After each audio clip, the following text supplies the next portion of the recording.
Bonjour, bienvenue dans cette nouvelle vidéo. Une vidéo aujourd'hui un petit peu hors sujet par rapport aux jeux de société. Je vais vous parler de puzzles parce que donc on aime beaucoup aussi les puzzles, mon fils et moi.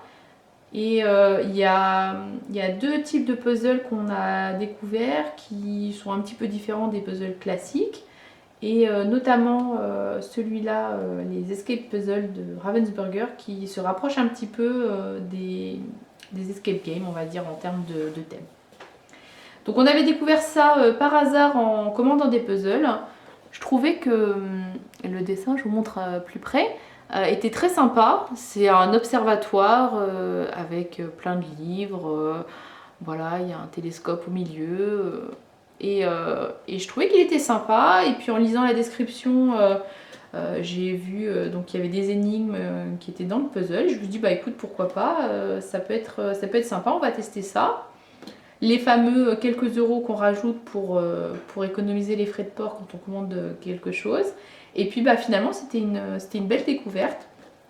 Alors clairement, si vous n'aimez pas du tout les puzzles, que vous n'aimez que les escape games, je pense que vous n'allez pas y trouver votre compte parce qu'il y a quand même une grosse partie qui est du puzzle. Par contre, si vous aimez bien les deux, ça change.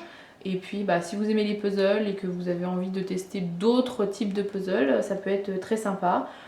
La partie énigme, vous pouvez même carrément ne pas la faire, hein, c'est pas le plus gros, on va dire, de l'utilisation de la boîte en termes de temps de jeu, c'est vraiment faire le puzzle. Donc c'est pas un puzzle très compliqué, hein, il y a 759 pièces, donc voilà, ça se fait assez rapidement si on a l'habitude des puzzles. C'est pas une contrainte. Il y a aussi une version, j'ai vu, qui était plus rapide avec des puzzles de 350 pièces, je crois, quelque chose comme ça. Donc là, c'est plus la version enfant. Donc dans la boîte, quand vous l'ouvrez, il y a une enveloppe avec la solution pour l'énigme. Et puis vous avez un petit texte d'introduction, voilà, l'observatoire astronomique. Avec un message que vous trouvez. Et puis on vous dit bah faites le puzzle. Il va y avoir des petites modifications par rapport au modèle qui est sur la boîte, qui justement va être un petit peu autour des énigmes. Et puis il y a 6 énigmes qui sont dans le dessin final de votre puzzle. Et il va falloir les résoudre. Vous avez un petit QR code pour avoir une aide si vous êtes un petit peu coincé. Et puis donc, dans l'enveloppe, vous avez la solution. Donc très très sympa, encore une fois. Le puzzle, il est agréable, il est beau. Bon, en plus, Ravensburger, c'est quand même une bonne qualité de puzzle, il n'y a aucun souci. Et puis, ben, dans le dessin, vous allez, une fois que vous aurez fini votre puzzle, trouver des énigmes et puis vous allez tenter de les résoudre. Voilà. Après, pour les fans d'Unlock et autres, clairement, on n'est pas sur le même niveau. Hein. Ça reste des petites énigmes, c'est sympa, mais encore une fois, le plus gros de l'utilisation, c'est vraiment la partie puzzle. Mais voilà, ça allie les deux, c'était sympa, j'ai été contente de le découvrir. Et puis, je voulais partager avec vous. Du coup, on a racheté une deuxième boîte. Là, c'est l'antre du dragon. Donc, on voit qu'il y a un dragon qui arrive ici. C'est pareil, je trouve que l'ambiance du puzzle, le dessin, il est sympa. Donc, il y a toujours des petites modifications par rapport au modèle initial sur ce qu'on fait réellement sur le puzzle. Et puis, il y a des énigmes qui sont cachées dans le puzzle. Et puis, il faut les résoudre. Et puis, il y a la solution dans l'enveloppe. Donc très sympa comme petite collection de puzzles. Et puis là pour le coup c'est pas du tout jeu de société, c'est vraiment découverte puzzle, une catégorie que je connaissais pas.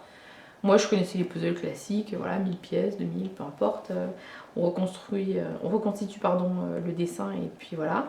Là c'est des puzzles qui sont très, très rigolos parce qu'en fait le modèle ne correspond pas au puzzle que vous allez faire. Donc il y a des éléments qui se retrouvent, mais globalement c'est pas le même puzzle que vous faites. Donc la collection s'appelle Was Jig, je ne sais pas si je le prononce bien, donc c'est Jumbo qui fait ça. Et le principe, ça va toujours être, là il y a un exemple sur un autre puzzle, vous avez une photo sur le devant du puzzle. Et puis finalement, vous, ce que vous allez faire, c'est le puzzle que vous avez acheté, mais plus tard. Donc là, par exemple, vous achetez un puzzle préhistorique où on voit un couple qui est en train de regarder un espèce de véhicule improbable, habillé voilà, en mode préhistorique. Et puis bah, finalement, le vrai puzzle, celui que vous allez faire, c'est un peu les mêmes personnages, mais qui ont évolué.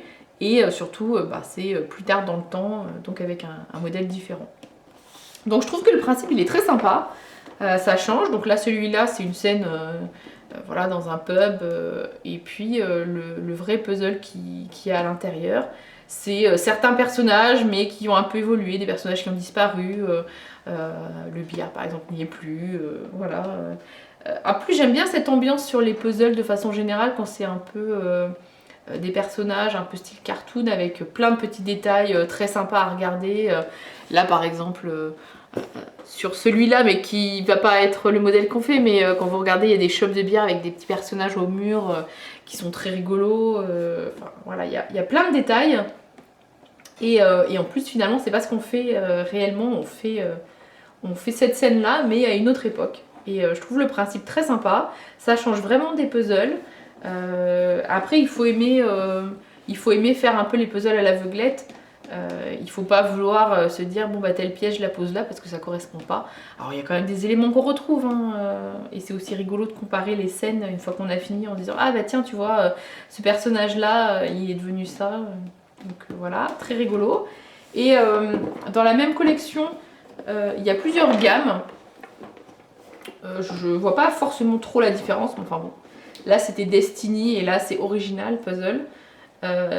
Donc là c'est pareil, vous avez une scène, c'est des gens qui sont sur un bateau, et puis on voit le personnage à l'avant et le singe qui est au-dessus qui font des yeux exorbités en regardant quelque chose devant eux, et en fait ce qu'on va faire comme puzzle c'est la scène d'après.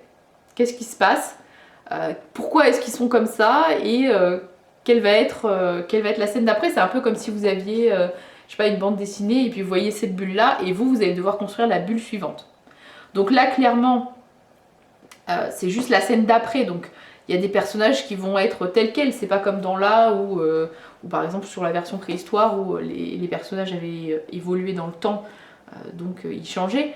Là, clairement, je sais pas, s'il y a ce personnage-là avec son pull marin, il va rester avec son pull marin, mais il sera peut-être pas dans la même situation, ou vous le voyez pas du même point de vue, voilà. Donc là, ça va être, bah, qu'est-ce qui se passe, pourquoi est-ce que tout le monde a l'air effrayé, et quelle est la scène suivante, si on était dans une BD, qu'est-ce qui pourrait se passer. Donc encore une fois, je trouve que c'est vraiment un concept de puzzle très très très sympa. Ça change des puzzles classiques où on refait une scène, parce que bah, là, il faut imaginer la scène suivante, ou dans le temps, qu'est-ce qui se passerait après à une autre époque. Et voilà, ça renouvelle le genre du puzzle. Il faut aimer par contre, comme je vous disais, faire les puzzles un peu à l'aveuglette, mais moi j'aime bien. Souvent je regarde pas trop le modèle quand c'est des trucs assez simples. Donc voilà, ça a été une très belle découverte. Et j'espère que s'il y a des amateurs de puzzle et qui ne connaissent pas encore cette gamme-là, ils la découvriront parce que c'est vraiment très sympa. En plus, il y en a quand même une bonne collection avec des thèmes différents. Mais toujours ce principe-là de le modèle qu'on voit ne correspond pas réellement au puzzle qu'on fait. Et je trouve que c'est rigolo. Et puis les escape puzzles. Donc où là c'est puzzle avec une petite partie énigme. J'ai vu que Exit avait aussi sorti une gamme Exit Puzzle où on part d'Exit qui est à la base quand même un jeu d'escape game pour faire une petite partie puzzle en cours de route. Là pour le coup j'ai pas testé, ça m'a moins donné envie. J'ai l'impression que les puzzles ils sont tout petits, voilà, et je vois pas trop comment ça se combine avec la mécanique d'Exit. Donc voilà, j'ai pas testé, peut-être que je testerai plus tard et que finalement c'est sympa. Mais en tout cas, ça c'était une belle découverte, les escape puzzles de Ravensburger. Et puis les puzzles WasJig qui sont vraiment très sympas aussi. Voilà, si cette vidéo vous a plu, n'hésitez pas à vous abonner, à me dire en commentaire si vous avez envie d'autres vidéos un petit peu hors sujet sur les jeux de société, si c'était des puzzles que vous connaissiez déjà, et puis maintenant je vous dis à vous de jouer!